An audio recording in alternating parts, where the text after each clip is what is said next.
Well, Cars on the Road certainly introduced a lot of new things into the Cars universe, but one of them was not Piston Cup racers, which, to be honest, I was a little bit surprised about, especially because early on we knew that Cruz Ramirez was going to return in Cars on the Road, so I just assumed we'd get new next gens, like next gens. But, of course, that didn't happen, and honestly, it's not that bad that it didn't happen. I mean, we've gotten 3 generations now of race cars. Another 43 of them would have been a bit much, but I mean, I don't doubt that we won't get them eventually in maybe a Cars 4 or something, but I don't think it'll be the main focus of the movie, or even another season of Cars on the Road, who knows. But anyways, we did get new racers, just not Piston Cup racers. But yeah, anyways, welcome back to the Cars Garage, everyone. Today, of course, we're going to be taking a look at Revo Kos, one of the new salt flat racers, the first one, I believe. I mean, technically, not really the first, because there's quite a few in that first case, or the second case of Cars on the Road cars. I believe case L it was. The first one was case K, with the Speed Demon, McQueen, and Mater, and I believe the one after that was L, pretty sure. Yeah, Revo Kos was in it, and then there was quite a few others. That's Jammin', of course. Very modern looking, bare metal type car. Very similar to Jackson Storm in a way. I mean, not really, but he's just modern like Jackson Storm is. We have Royce Revsley, of course. Been released a few times already, so definitely nothing too special, but he is really cool. We will be reviewing him as well very soon. And in 2023, we actually got Gearston Marshall, but I don't have him yet, so I can't show him. And he's very similar to Revo because he is a classic rod model, as they're called. But also, we did get Noriyuki so far. Sarah Cogs, also the little pitty, was in a 2-pack with Noriyuki, who is basically the mechanic of the Salt Flats. So a lot of cool cars came out of the Salt Flats episode. Salt Fever, it's called, the 3rd episode of Cars on the Road. And don't forget Peggy Liner, who is an exclusive Salt Flats racer, only available so far in the Salt Fever 11-pack, which Revo is actually in.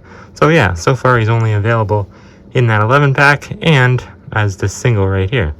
New for 2022, of course. Beautiful Carburetor County background. Absolutely love it. I love this packaging. Really growing on me. I mean, I never didn't like it, but I'm just beginning to like it even more. The more new cars I look at and review. But anyways, of course, on the back, as seen in Cars on the Road, we got what's she called? Racing Center Cruz Ramirez. Road Trip McQueen, Dad's Jammin', Revo himself, Greebles, who's not from the Salt Flats. Technically, neither is Cruz. And then we have Noriyuki. So yeah, nice little assortment on the back there. A lot of red space with a lot of text. I wish there was more cars to show. But so far, we don't have that many Cars on the Road cars. More to come, of course. But anyways, without any further ado, let's get this guy all out of his packaging.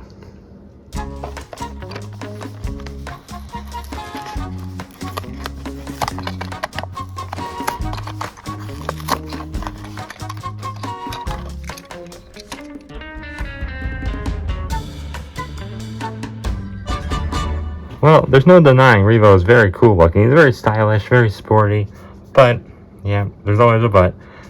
Quite a few mistakes I'm already noticing. Just look at those stripes on his artwork there. They should be dark purple, and what?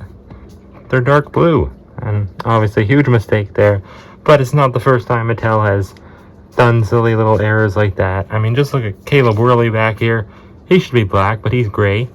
Holly Schiffwell, how many times have they had to remake her just to make her the correct color? They still don't really have it right. And they've tried like 4 times, I believe. But anyways, yeah, he's not bad looking. I still like the dark blue. Obviously, it should be purple to be accurate. Yeah, he's a really cool car. Number 115, of course, on the Salt Flats. I don't know how they come up with these numbers, because it's a pretty big number. I guess racers get to pick them themselves, I would assume. Pretty cool. It says MCL on the back. I wonder what that means. No idea. But of course, he is a classic rod Salt Flats racers. I didn't even know what the Salt Flats were before Cars on the Road. It's a place in Utah, I guess. Just a huge piece of land. It's all formed naturally, of course. It's not man-made. And yeah, that's really what you do on the Salt Flats. Well, especially if you're a car, go out there and just push yourself to the limit to see how fast you can go. Because it's so open. There's nothing out there but salt. You can just go as fast as you want. And obviously, there's no speed limits or anything like that. So it's great for racers like this. They get a little boost at the beginning and just, push themselves to the limits, I guess. That's exactly what Revo was about to do, but we never really got to see it, unfortunately. It looked like, though, the one little shot he did have in Cars on the Road, he had this little bright pink pitty, and that pitty was like tuning him up, I think. I think he or she was getting him ready to hit the salt. But yeah, I'm not really sure. I'm pretty new to the whole salt flats thing. Just found out about it, like I said, when Cars on the Road came out, of course. But yeah, Mattel definitely likes this episode. I would say it's their favorite, because we've gotten the most amount of diecast that appeared in that episode. We still don't have any cars from the Lights Out episode. We only have one from the Legend episode, which was one of my favorites. And another popular episode that we don't have any cars for is the Road Rumblers one. I really like that one. Probably my favorite one. But yeah, the Salt Fever episode was definitely pretty good. Nice excuse to get some new race cars at least. Whether you liked it or not, at least some new race cars came out of it, which was nice, and definitely some unique ones as well. But yeah, I definitely like how Revo looks. I just really wish that they wouldn't have went all that hard with the salt. I'm not a big fan of that look, because it just doesn't look realistic in the least bit at all. Yeah, I mean, it just looks like almost looks like snow more than salt. Oops. There's a little date stamp on the bottom there. Yeah, I think if you're gonna do it, at least do it right, Mattel. They probably should have just not done it at all.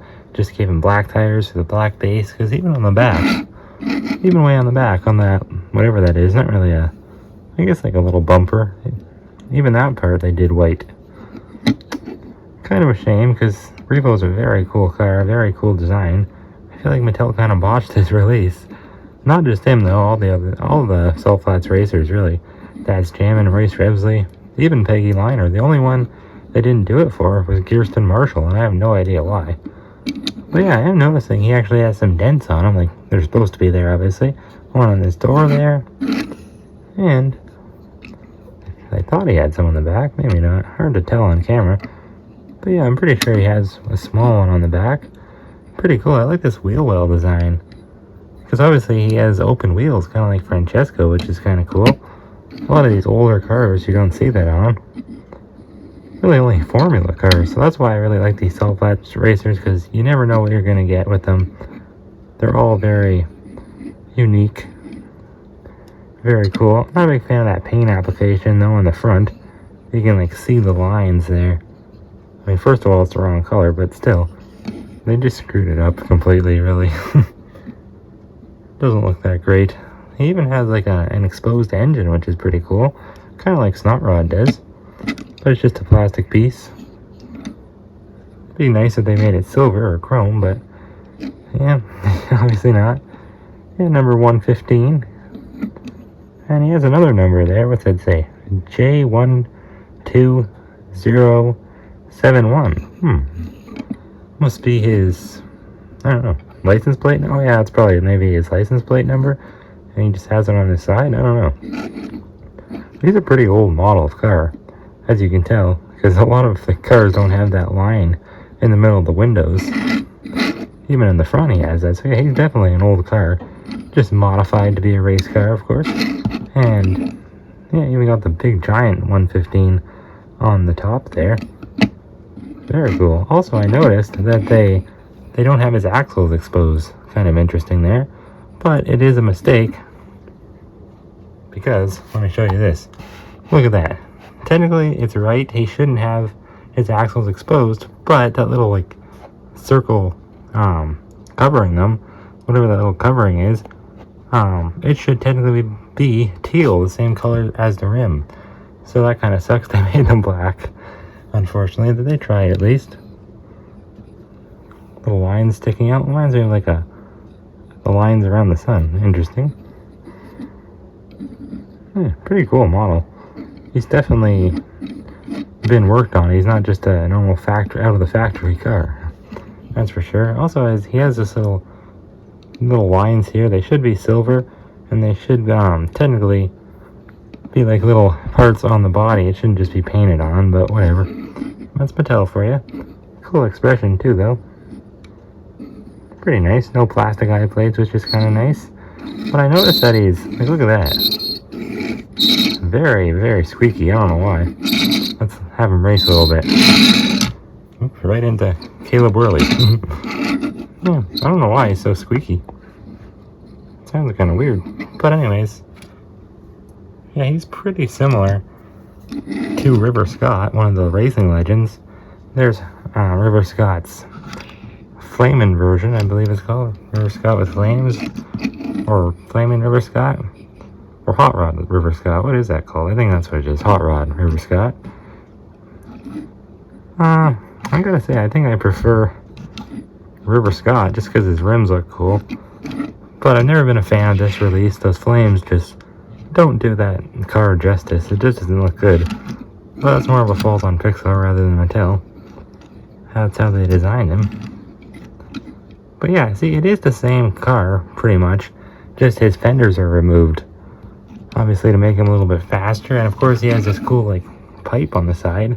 Held together with some strings, it looks like. Interesting.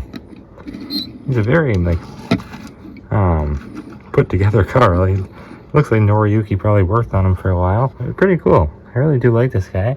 He's also very similar to some of these other older 50s model cars. Duke Coulter's, that's his name.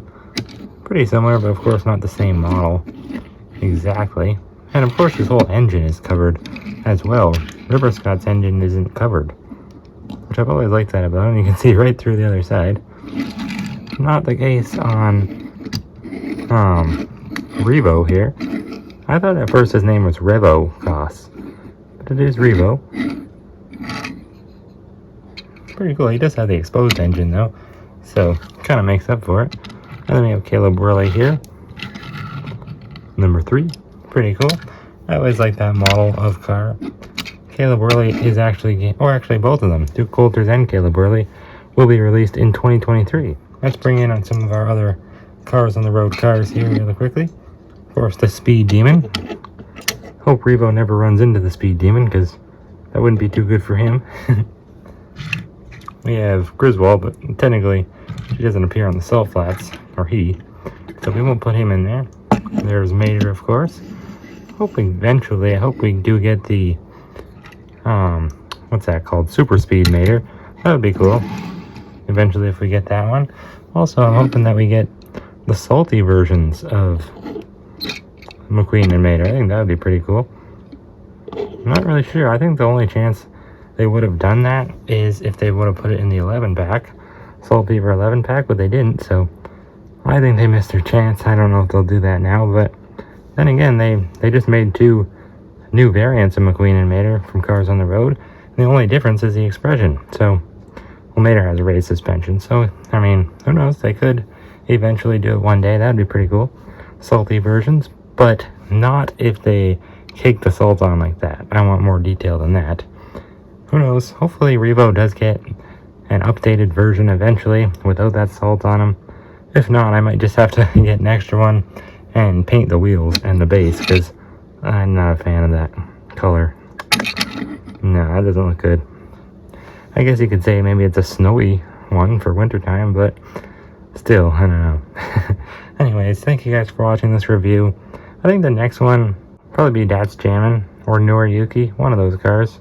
Possibly Royce Revsley. Yeah, it'll probably be Royce, because he's definitely the most common, so I'm sure I'll be able to find another one of him. The other ones, I think, are a little bit hard to find, but I don't know. I still haven't found any of them in a store yet, so who knows. But anyways, thank you guys for watching. I'll see you next time on the Cars Garage.